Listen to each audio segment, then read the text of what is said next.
May is the most important month in New York City for the arts. Numerous auctions and fairs. Last night, a record was set at Christie's with nearly $500 million worth of paintings.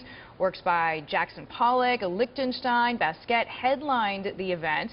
Bloomberg News reporter Katya Kazakina with us now. She's with us a lot this week, appropriately so. So, Katya, it is great to have you with us. Last night was this record auction. To what extent were even you, as an art guru, surprised by the event?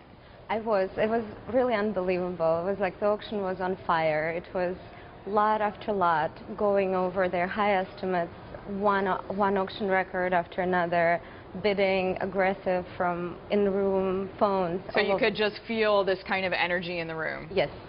Let's go over some of the specifics. I know Jackson Pollock, actually, one of the works by him was one of the hottest pieces, right? That's yes, Pollock was the top lot of the sale. It sold for $58.4 million. And more than expected.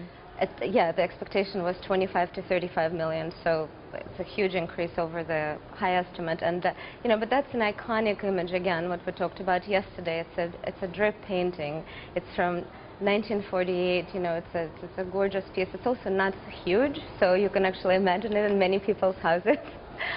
So so the bidding was just out of control. And Lichtenstein as well was another. Yes, that was another. That piece sold for $56.1 million.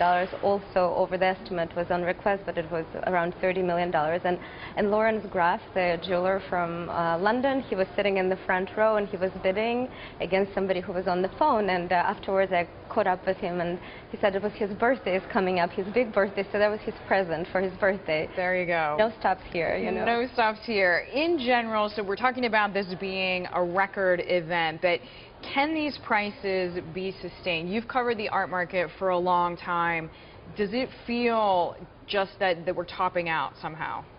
Well, when we reach those prices, the question does come up, but the question is when is the top, and it's really very hard to gauge. But what we can tell is that the last auction, which came close in the tally, was in 2006, which was a very high moment for the art market.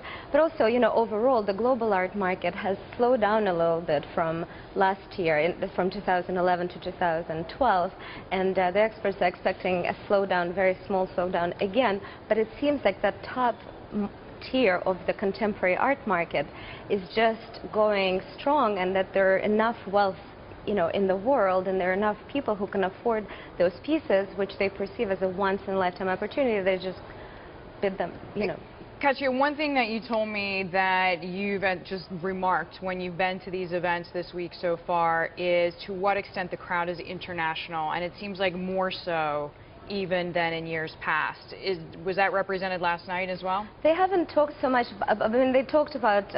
They didn't mention how many countries they were last night, but I imagine it was very international. So they remarked that a lot of international collectors came to New York to be in the room and to bid. So they're actually present at the sale. But yes, it's definitely a part of the market right now.